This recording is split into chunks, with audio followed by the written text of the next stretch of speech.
My brothers and sisters, and my beloved confreres, a very hearty welcome to each one of you to this New Year Recollection talk.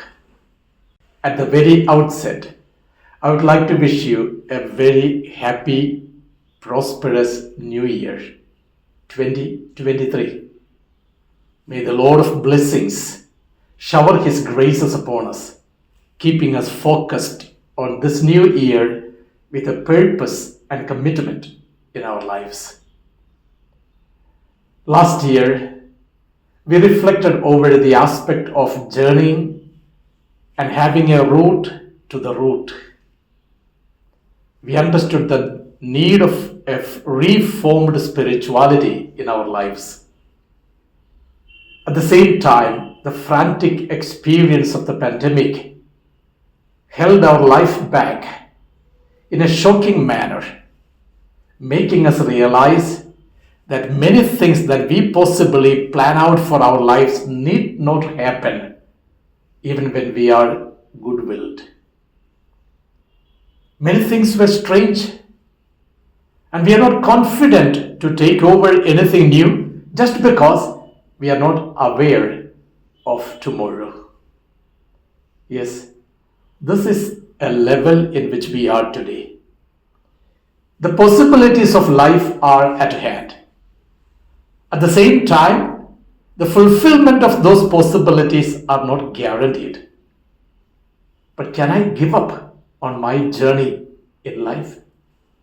I wish the year 2023 should bring home to us a new philosophy of life, a new perspective in which I commit myself to God, to my family, to my lifestyle, to the vocation that I have received in my life. And I would call it as a meditative life.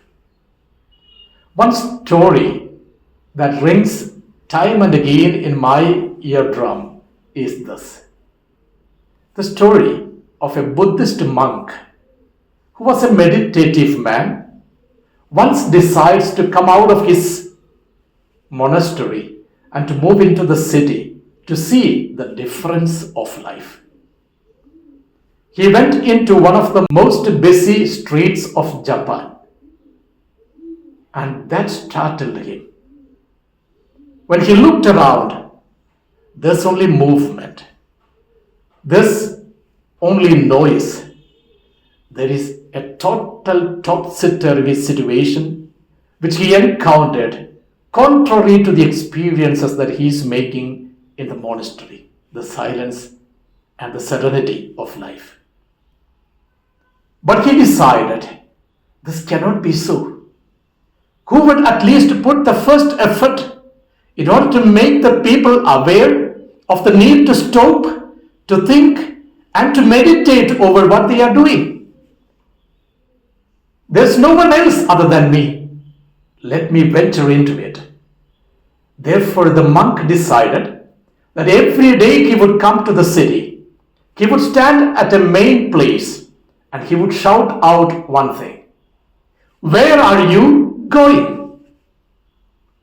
People who were running here and there never minded him. They did not even heed to his cry. One was eating his breakfast. The other one was riding a bicycle. The other one was sitting in the bus and reading the book. They had no time to listen to the cry of this monk. Where are you going? But the monk did not give up. Every day he would come to the city early in the morning and he would begin his question once again, shouting aloud to the crowd who is nearby, where are you going? When this thing began to happen daily, people began to take note of this monk. One by one, they began to ask themselves the question, correct, where am I going? Why am I so fast? Why am I not talking with the people who are near me? What's happening with me? And it is said, within a month or two, the whole city was empty. There wasn't a single person to tread through the city in a hurried manner. Silence, serenity, meditation, and reflection came to the people, and there was silence. 2023, the new year should bring home to us a new perspective.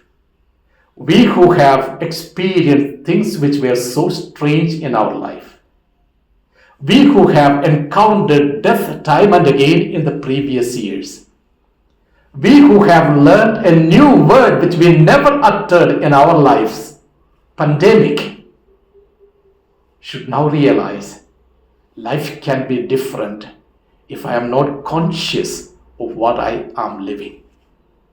Therefore, my brothers and sisters, I just would like to place before you 3 points for your reflection at the very outset of this new year 2023. The very first thing that I would like to place before you is this awareness. You are not what you are doing. You are not what you are doing. Very often, we even form our spirituality on account of the things that we are doing. Suppose if I ask myself, Benny, what is your spirituality?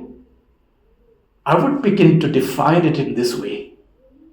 My spirituality is that I get up every day morning, I recite my morning prayer, I go to the church, I pay the tithe that I am supposed to pay to the church, I give alms to the poor, I fast once in a week. All these activities that I do become my spirituality. I count on actions. I do this, I do that, and therefore I am what I am today. This is the way I try to form my spirituality. Suppose if you ask a little child, what do you say about your mother? Immediately the child would begin to say, my mother gets up in the morning at 4:30. She prepares the breakfast for me. She organizes my school bag, my uniform, and sends me to the school. She cooks food for me every day. Activities that my mother is doing is my mother. I begin to define my mother with the activities that she is doing. But at this age of my life, suppose if I look back, when I define my mother, she is no more her activities. She is what she is, her being. My grandmother died very old. She was 88. But for a long time, she was bedridden due to her illness.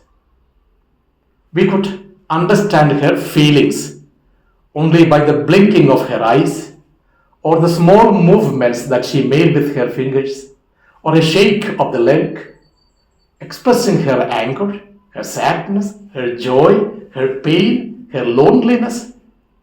And that's what my grandmother was for me in the last years of her life. But I began to notice also how my father looked at her.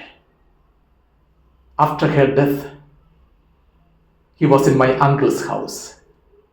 He was sitting there for a long time. And finally my uncle asked my dad, it's too late.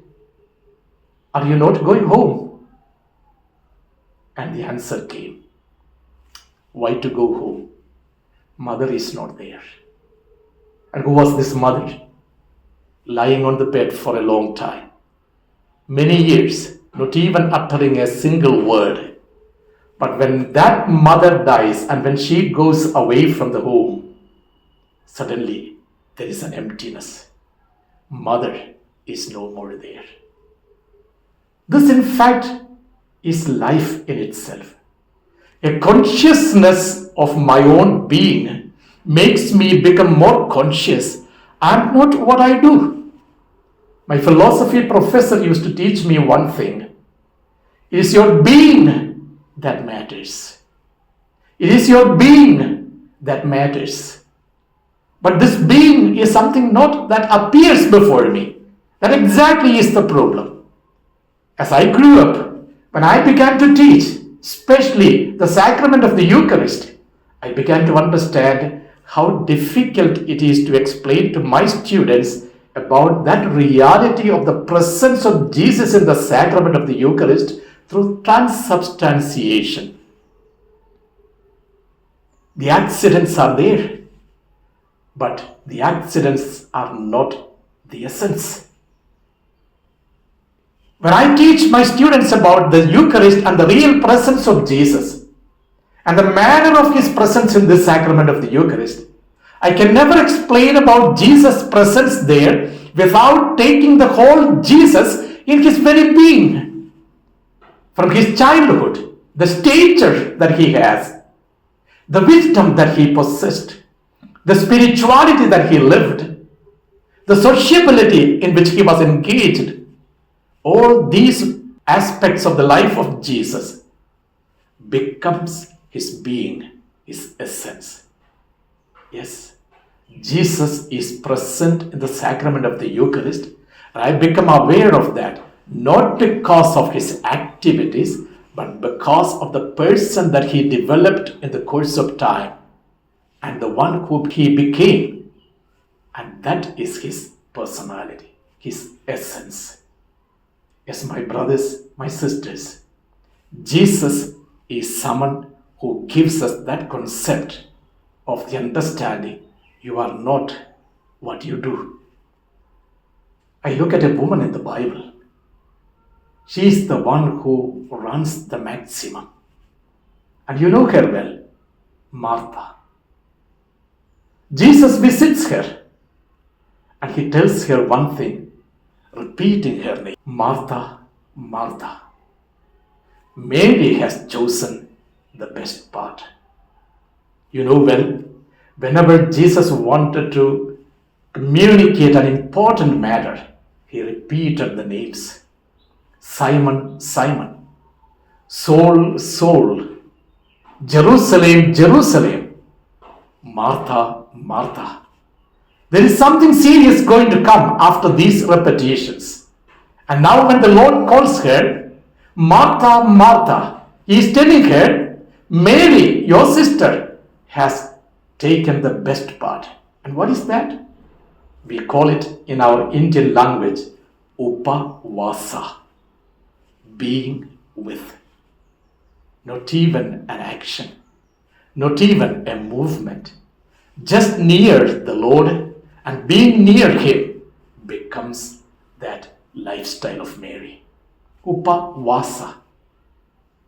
Yes, my sisters, my brothers, let's realize for once, we are not what we are doing. We need to become conscious of that essence, the being of our life. The quality of our life is demarcated by the very aspect of the inner convictions and the awareness with which we live our life. Shall we enter into this mystery of our life to have a bit more clarity, looking into myself, taking time for myself, spending some time in prayer and realizing my actions are merely an external sign of the interior being that I really am. You are not what you do. You are the essence, the Sat, and the being that God has made you to be. Yes, my brothers and sisters, a second aspect that I would like to emphasize for us to take a leap into the new year is, do we have love behind all that we do? Very many things that we do, we keep the account of it. The moment I begin to narrate the things that I did, I begin to lose love in my life. When I am in tussle with someone, the very first thing that I say to that person is this: I did this for you. I did that for you. But still, you do not love me. You cheated me.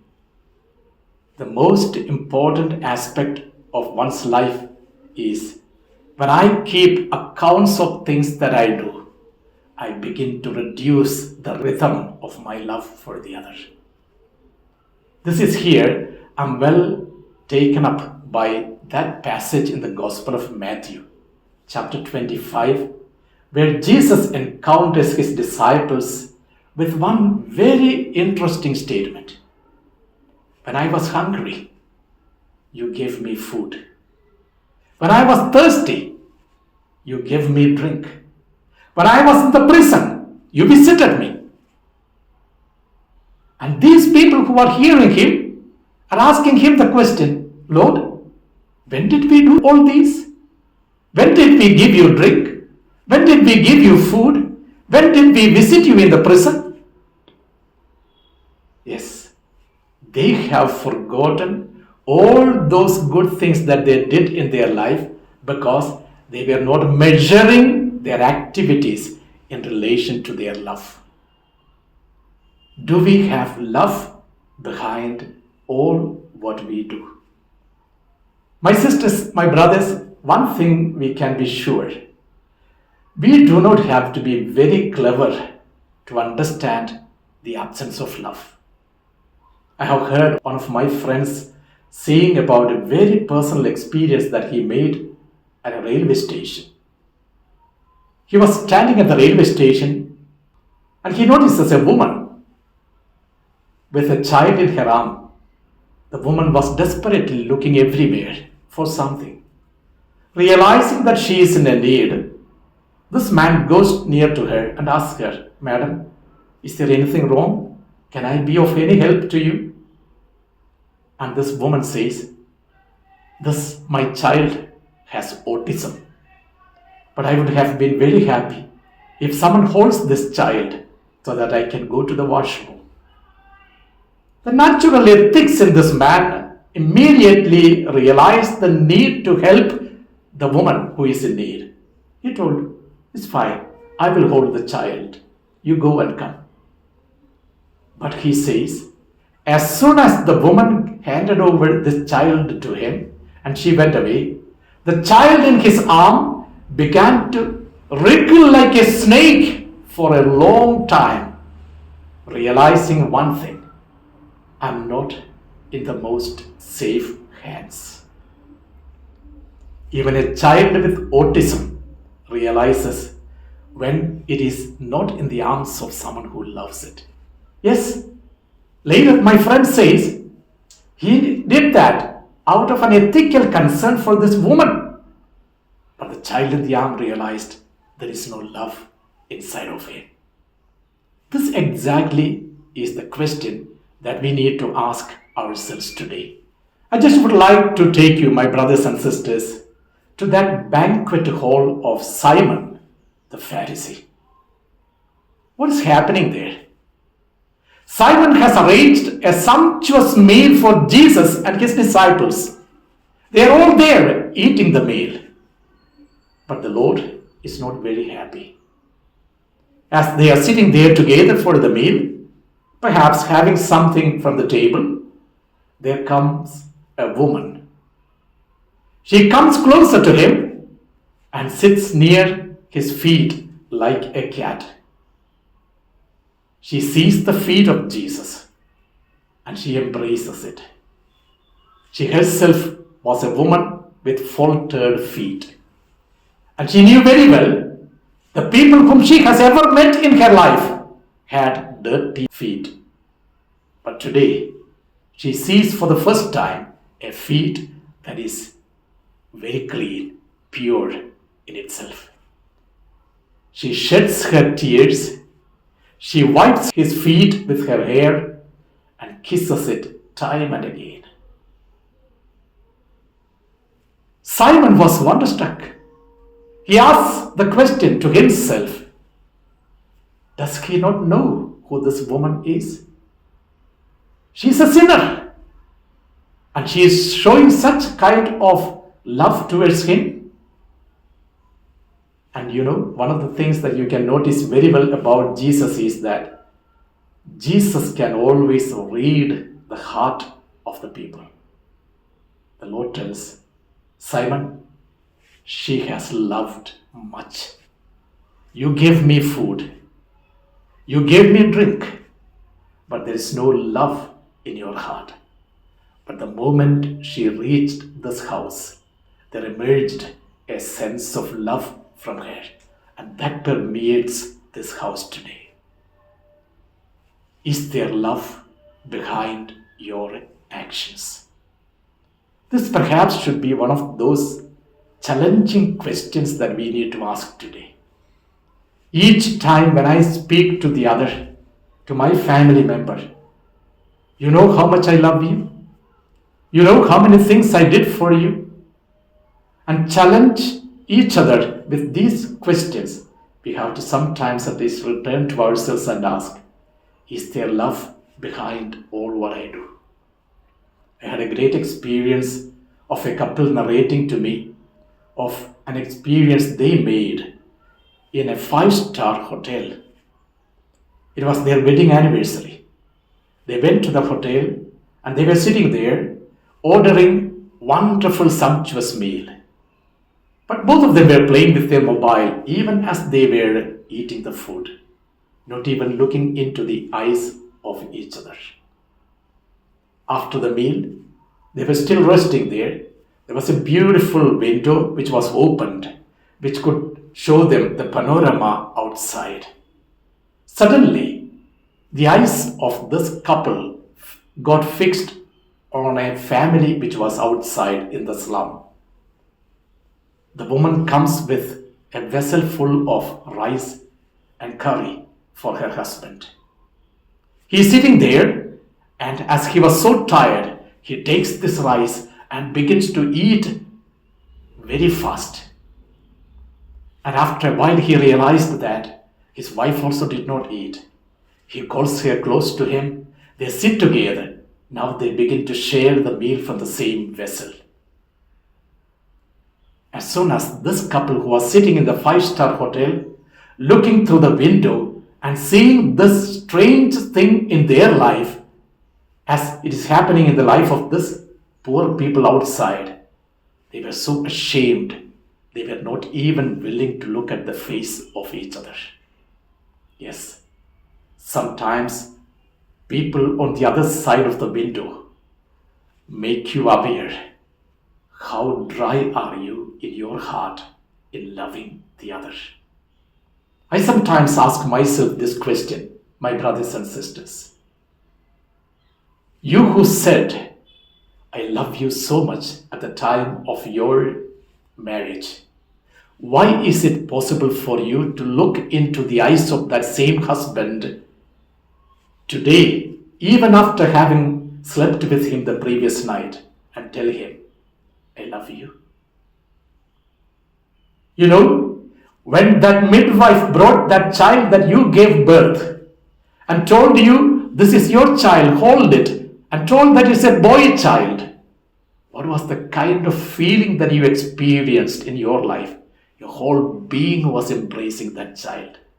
Why are you today not able to embrace your grown-up child with that love? We all speak about our own vocation. I have made this very interesting experience. After the first profession in the novitiate, I saw the newly professed brothers wearing the cassock and running around. Even out of time, they were not removing the cassock and wearing their normal dress. I asked them, my children, why are you wearing still the cassock? And they are saying, Father, let's wear it for some more time. We feel so good. 3 or 4 years later, I have seen the same brothers folding their cassocks in the plastic bag and going for their ministry to the church. Have you lost your first love? The book of Recollection brings home to us this aspect of our love relationship. You do very many things, but I have one complaint against you. You have lost your first love. Is there really love behind all what we do? Yes, my brothers and sisters, A third aspect that I would like to place before you as we enter into the mysteries of this new year is reject the strong ego that you hold. The most obscene word that we can hear in the world today is I. I remember a childhood experience that I made. In the catechism class, our teacher was very good. He came forward and he wrote 3 letters on the blackboard. And that was S-I-N.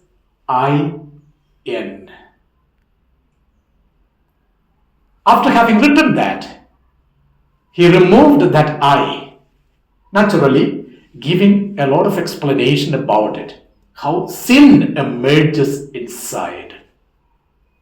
And there, instead of the I, he wrote another letter, O. When the I in me is removed, I become a son of God.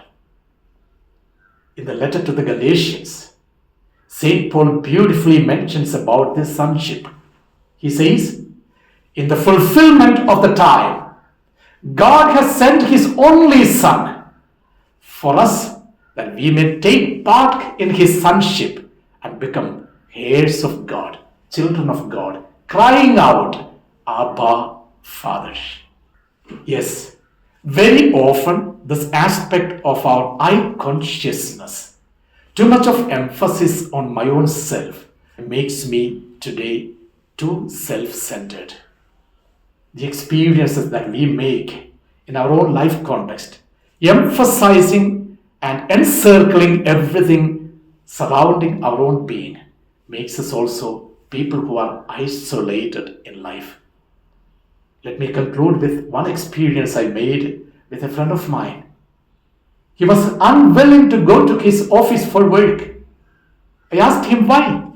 And he says, it's just because of this one incident. Every day morning, I have to go into the office of my boss. There is a ledger kept there. I need to sign it. And as usual, as any employee would do towards his employer, I always say, good morning, sir. And this man, when I say the good morning, he would make a U-turn with his neck and turn around without even uttering a word. I just can't think about going into his office every day like this. I told him, my friend, I understand your difficulty, but I have understood one more thing.